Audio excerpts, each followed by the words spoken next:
Joining us online is Brisbane journalist for the Courier Mail newspaper and one of the pastors of her local church, Ruth Limkin. Ruth, thank you for joining us. What is your involvement in media? I do social commentary, so I'll do either articles for the Courier Mail. I also look at ethical issues.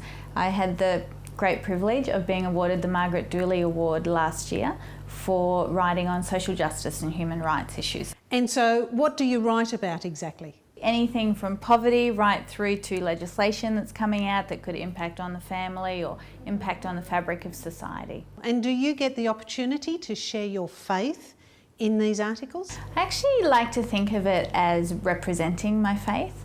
I think when people come to church, they're happy to hear people sort of share the faith, but if they're going to a newspaper, what I really want to do is represent my faith well, and I want to make sure that I'm illuminating principles that are timeless but in a way that people can understand.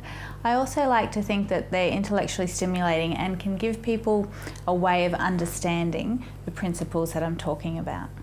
So that would make you a very versatile writer. Is there any particular perspective or angle that you like to weave into any of your articles? I guess I like to look at what's going on in the media at the moment. I once heard someone say that the media can't tell you what to think, but it can tell you what to think about.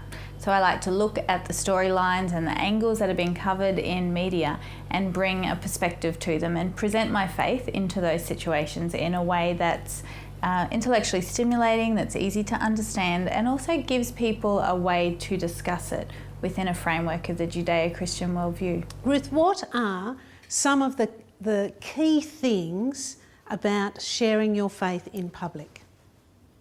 I probably have two keys that I use, and that's grace and truth.